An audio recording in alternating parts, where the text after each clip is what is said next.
everybody, and welcome to Season 20 of the Guiseley Youth Academy FM23 save. And yeah, it's great fun, absolutely enjoying it, but there's loads to get through in today's episode, so let's dive straight into it and see what the championship has in hold for us this year. So first off, their new kits. Yay, everyone loves a new kit.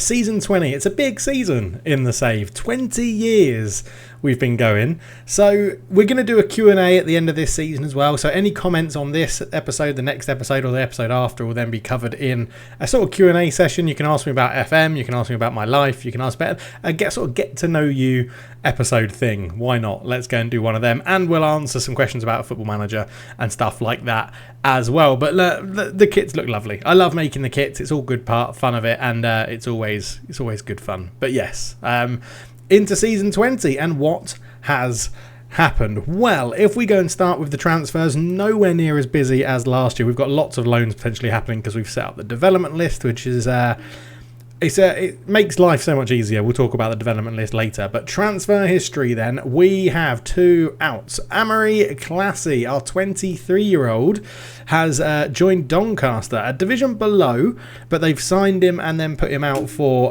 loan. So it's not the same sort of bug before as transfer listed and things like that. But they signed Amir Classy, 22 years old, 190k, 12 goals in 42 for us last year.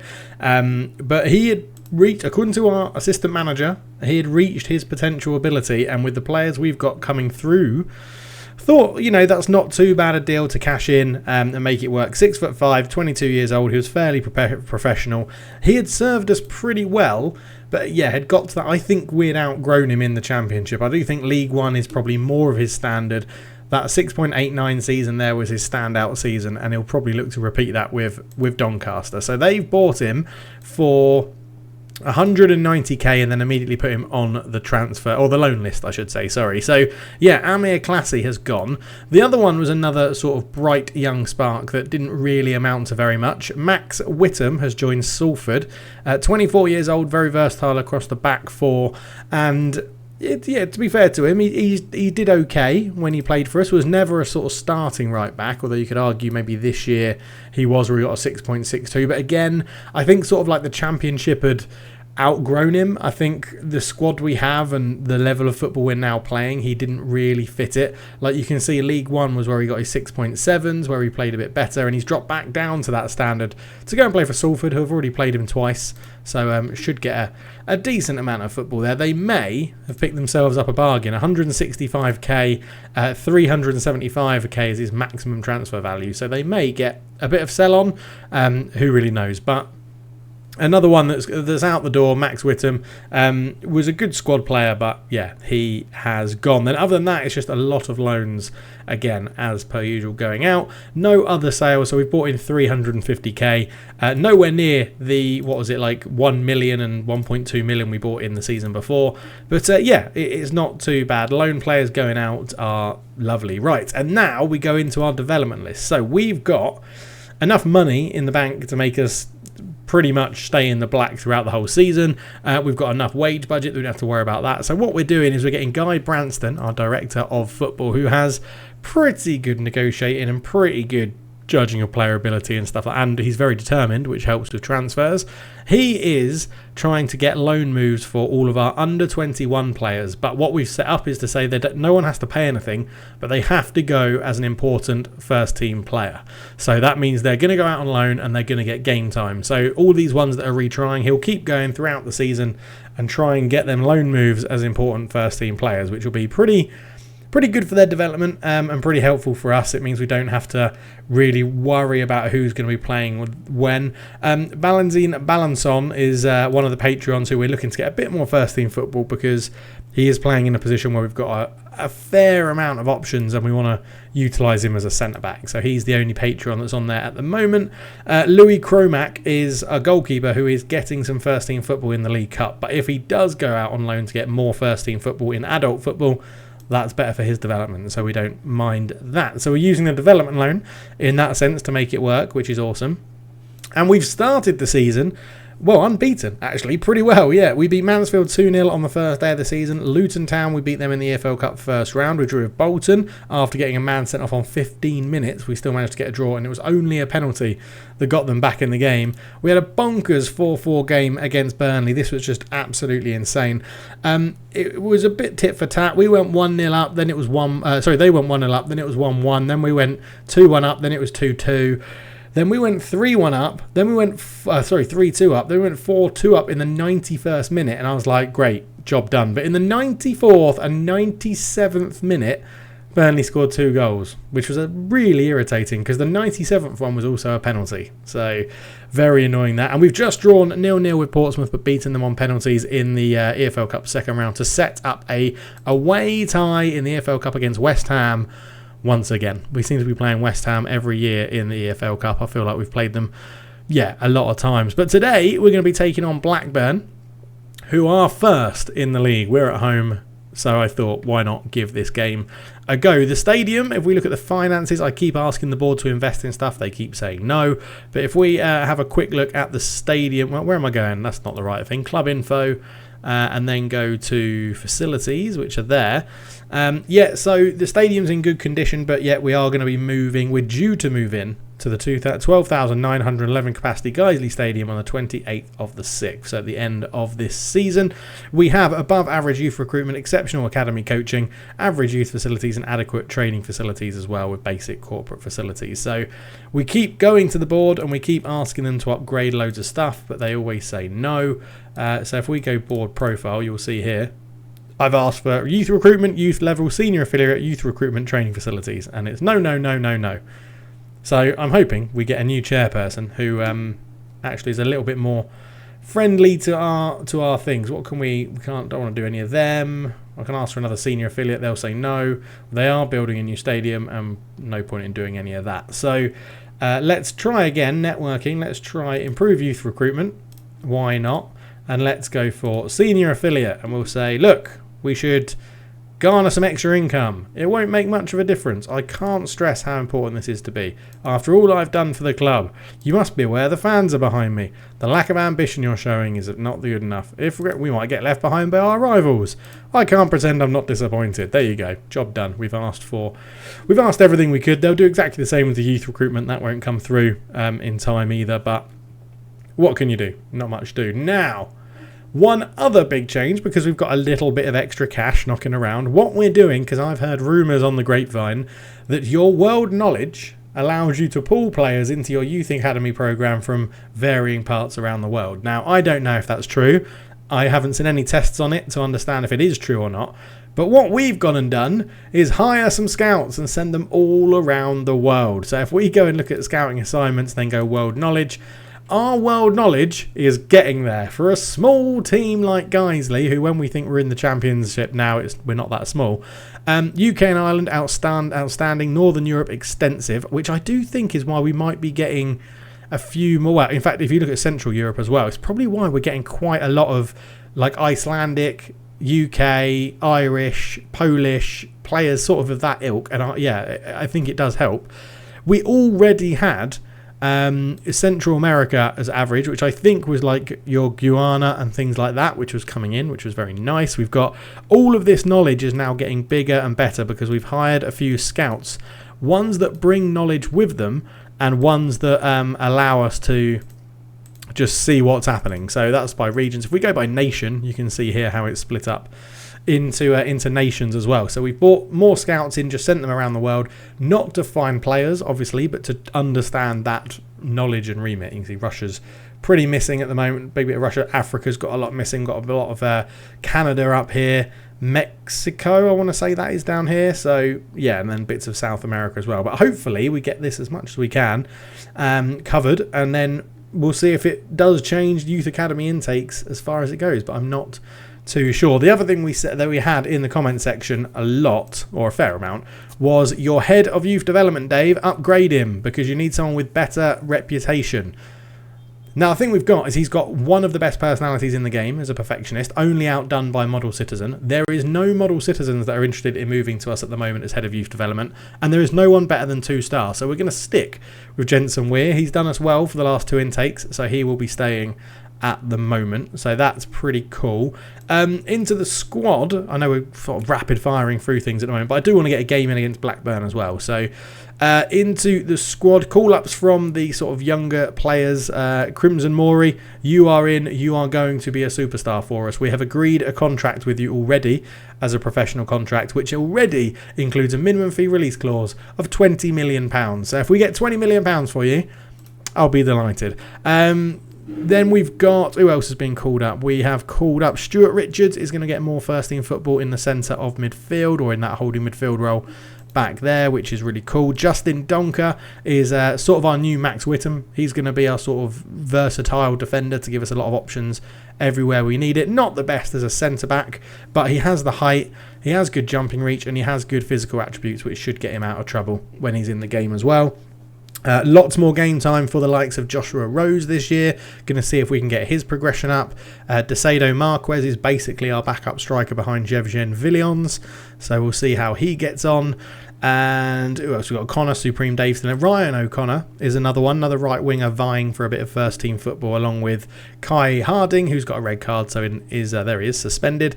And also the other patron, there he is, Andrew Neeson, who is developing reasonably well. We need to see his technicals get a bit better, but he is getting a bit more game time already. 1 game this season. He'll make quite a lot of substitute appearances, I imagine. But yeah, so we're giving a lot of youngsters game time. We're giving the seniors are still getting game time. As you can see, Louis Cromack was in goal for the last game against Portsmouth. He will be dropped for today against Blackburn. We will go to back to what's his face, whose name I forget, Scott Lloyd. There he is.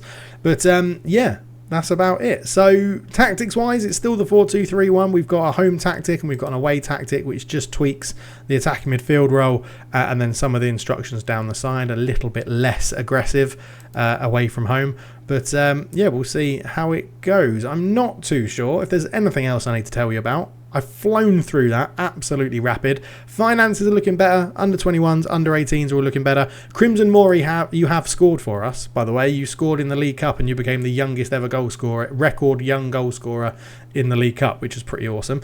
So you're already off the mark for the club. But generally, we're playing quite well. We're unbeaten this season in the league. So let's go and lose to Blackburn at home and ruin the season. Excellent. Okay, so we're currently in 2D, but once we've gone through the teams, we'll go into 3D. 4-2-3-1 for us. It's generally the starting 11 you would probably expect. They're playing a 4-4-2, which we're pretty hit or miss against, but we do know how to play against it. So the table has them at the top, Sheffield United, Wimbledon, Ipswich, and then Guiseley in 5th. So we have had a very good start to this season. So let's get into key highlights. I don't want to close that. We'll slow the pace down a little bit and get back to my favourite view of sideline. And here we are in pretty much an all-white kit for this year with blue socks. We'll see how it goes, but yeah, we're hoping to do all right. Opposition instructions, we need to get these definitely done for the 4-4-2. It is crucial I would say it's crucial to use opposition instructions. There's also a few questions around why use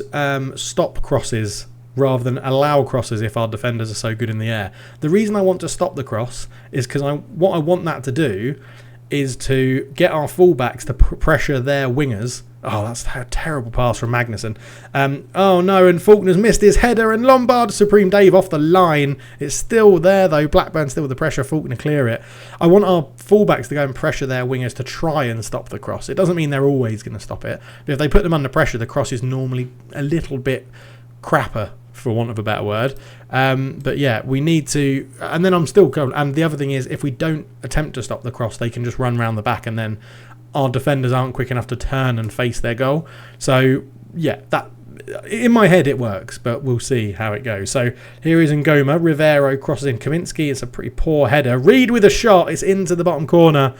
He was given too much time because Kaminsky came in and then did a really bad header. If we see the replay, I would expect Scott Lloyd to come and claim this cross, but Scott Lloyd's communication is really bad. So and then Kaminsky, I think it may have deflected off him as well, but yeah, not the best. We may want to go a little bit more counter-attacking against Blackburn. They've had the better of the first half. We'll give the boys a bit of a see into. Look, we have to be better. Defenders, I'm not happy with any of your work, any of the players that have started that game. So let's go into our slightly more counter-attacking shape. If Blackburn can try and dominate the ball. Alphakoff not having a good game on the right. Gave him the nod today, and he's not really embraced it. Cox is having a pretty poor game as well. That's quite strange. But we'll see how it goes. But anyway, let's see if we can change things up in the second half with a slight tactical tweak, playing what is our away system. Because, I mean, Blackburn are a very good team. Let's shout at them a little bit, because we're not doing anything very well. And then keeping our fitness, substitutions are massive. If you haven't figured it out, in FM23, substitutions are game-changing, like absolutely game-changing. Right, demand more. Faulkner with a throw-in. Alphakoff into Magnuson. Magnuson tackled. Cox picks it up. Joe P shoots. Oh! Joe P, what a goal! That is unbelievable on camera from the Patreon. Do you know what? He's got tries long-range shots, and I've been trying to train it out of you, Joe, for years. But why train it out of you when you can hit them like that? Oh, my word. Joe P, take a bow. 20 minutes to go in this one, and Joe P with a rocket of a shot from the edge of the box makes it 1-1. Look at the XG on that. Absolutely nothing. It's 0.01 XG, that chance, and you have put it away. Right, looks like we're going to need to get some fresh legs on here. So we've got Alfkoff not playing well, but I'm just worried. I'm more worried about the fitness here. Dominic Johnson not playing well and unfit. So we're going to bring on Kristin Agnarsson for him. Joe P looking tired but playing well. Kaminski looking a little bit tired but 6.9 is playing well. Connor looking tired as well. Central midfielders were looking a bit slim. We could bring on Lewis Salt in there. Yeah, let's do Lewis Salt for Connor. You're looking a bit tired, and we'll move Supreme Dave over to the more playmakery role, which is something we can do. But here is Pedro Enrique. Reed back to Enrique. Usman tried to feed it through. It's cleared away. Wahuno. Alphakoff with a great tackle but can't pick up the loose ball. Needs to be careful. On a yellow card. Quite a few yellow cards it looks like in this game as Reed plays it down into Beelan. Beelan squares it. Great save from Scott Lloyd. Not too sure how much he knew about it. But yeah, a fantastic save from the goalkeeper. Let's have another quick check. Supreme Dave now getting tired in central midfield. Kaminski is knackered. He needs to come off for Justin Donker. And then I think rather than... yeah, Jev Jean-Villions is off. Crimson Mori is coming on. The thing is, Magnuson's got loads of fitness and Cox doesn't, but Magnuson is playing poorly.